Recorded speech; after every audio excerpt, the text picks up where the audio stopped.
Action. Alright. What we have is regular insulation. They call it Pink Panther. This represents the attic of the house. And these heat lamps represent the sun. What we're going to do, we're going to cut the heat lamps on to simulate the sun heating up the attic. Now we're measuring the temperature. I have two temperature probes right up under the insulation here, two thermometers. I'll show you the temperature of the thermometers. If you can see, the bottom number, they're both about the same, 76 degrees. So we're going to start out. That's the temperature in the room, probably around 76 degrees. Now, what I tell people traditionally is to set your thermostat at 78 degrees. Every degree below 78 degrees that you have it set to, it costs you an additional 6% in energy consumption. So set it for 78 and it's still comfortable at that temperature. The air conditioning will cut on at 78. They're both at 76. Now, Lolly, I want you to decide which attic we're going to cover with our radiant barrier. All right, we're going to put this radiant barrier insulation over this attic. And all this is it's 5 layers. On either side, there's the reflective 99.9% pure aluminum. That's what it's got to be, otherwise you could use Reynolds wrap, which is about 14% aluminum. This is 99.9% pure aluminum, and 99.9% aluminum blocks radiant heat. So we'll cut on the heat lamps, 250 watt lamps, that's all they are, and we'll let it start heating. But again, about the 99.9% pure aluminum, it blocks 97% of radiant heat. This has some insulation in the middle, which is equivalent to R9, and this has holes in it, which allows it to breathe. So we place it on the floor in your attic.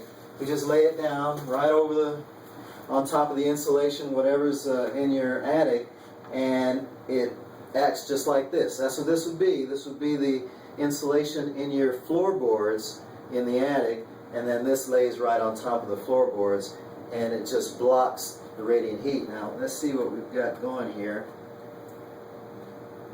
Alright, the temperature here is 86 degrees. That's in the side in your house.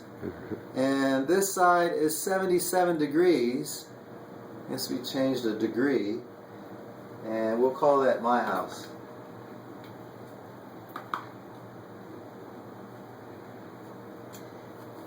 It also works in the winter because it blocks the radiant heat from escaping the house.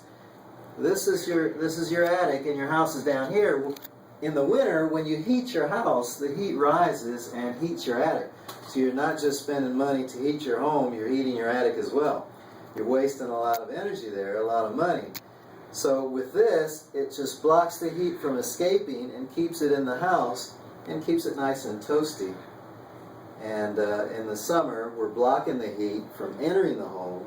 Your air conditioning will cut on and maintain the temperature. Maybe come on for a few minutes just to get that temperature. We're still at 77 degrees here. We're already at 109 degrees. Can you see that? Okay. 109 degrees there in your house. My house is still 77 degrees.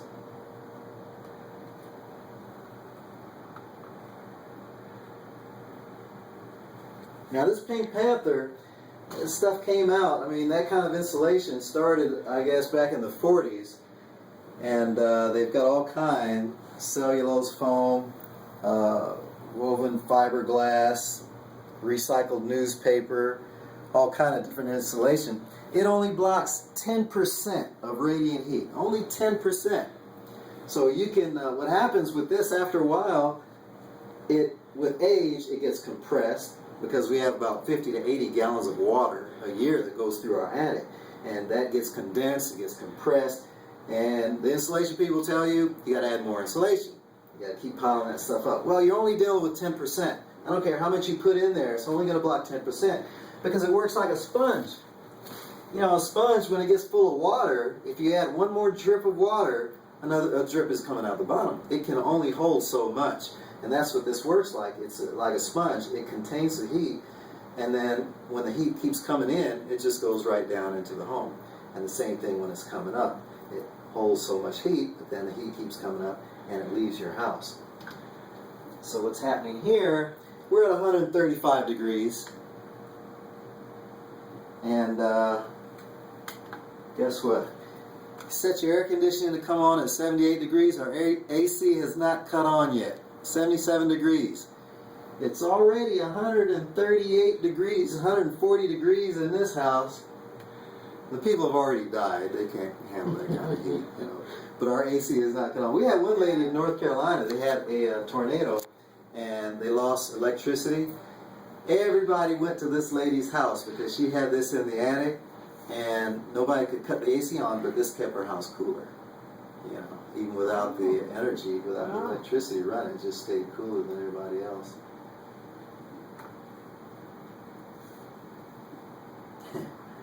$147 degrees. Yeah, we better call 911.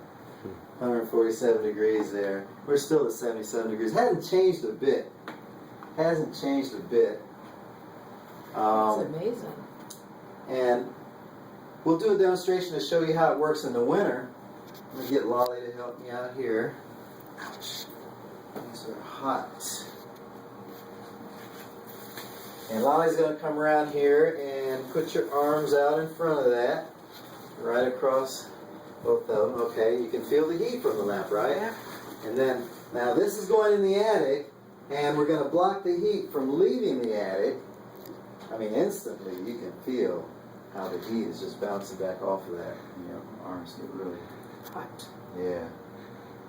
So that way we trap the heat in the home, and we keep a comfortable living environment. And that's what we're trying to do. There we go. A. That's very good. That's the Canadian version. A. Yeah. And cut.